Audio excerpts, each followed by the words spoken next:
Hello, coffee lovers! Welcome to my vlog. Charot. So, ito nga pala yung Photograph Cafe. Ito yung unang setup namin. Ito yung unang concept na naisip namin.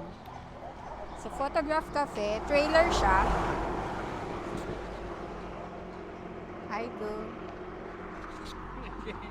So, for this video, i-introduce lang namin sa inyo yung bago naming concept or yung bago naming setup.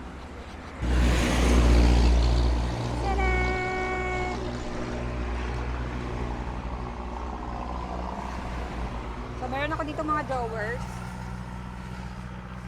Andyan yung mga spoon. Machine, grinder, sauce, syrup. Tapos, andito sa loob yung mga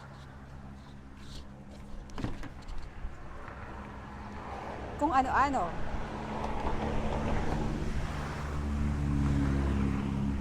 So, dyan din namin ilalagay yung generator. Hindi lang muna namin ilagay. Oh my God, my hair.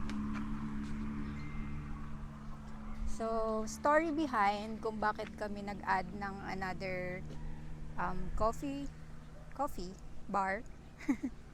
Kasi yung Photograph Cafe, kaya siya coffee and photography on the road. Kasi ang balakan talaga namin noon is magtinda ng coffee kung saan-saan.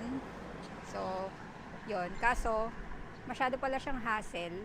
Masyado siyang mahirap ipwesto kung saan-saan. And, halika dito. Napagalitan na. So, ang pinanghihila namin dyan sa trailer before ay ito ring Kia. So, yan. Yan din yung pinanghihila namin. So, dito yan sa may mahabang kahoy circa, Indang Cavite, Indang Mendez Road. So, kung galing ka ng Indang, nasa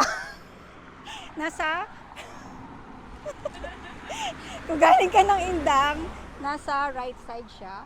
Kung papunta kayo ng Tagaytay, kung galing naman kayo ng Tagaytay, pa Indang, syempre nasa left side siya. So kapag wala kaming events, nandito lang siya sa mahabang kahoy. Nandito lang siya, nakaset up. Pero kung may mga event kami, ayan, nililipat namin siya. So yun nga, yung story behind bakit kami naggawa uli or nag-set up uli ng another coffee kasi yun nga, medyo hassle siya na ilipat-lipat ng pwesto. So with that setup, mas madali na siyang ilipat kahit saan. So magpa-park ka lang o open mo lang yung likod, okay na siya. So tomorrow, itatry namin siyang i-operate. Ano ba bukas? Holy Friday ba yung tawag doon? Holy Friday? Biyernes Santo. O, Biyernes Santo. Ano ba yun? Friday the Saint? So yun, ito-try namin siya tomorrow. Kung magiging okay siya. So, magsiswimming kami and magtitipla na rin ng kape. Magbebenta na rin ng coffee. So yun nga pala si Tintin, ang aming barista dito sa Photograph Cafe.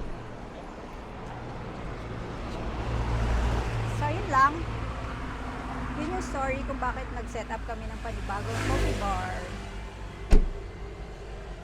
See you in our next vlog. Bye!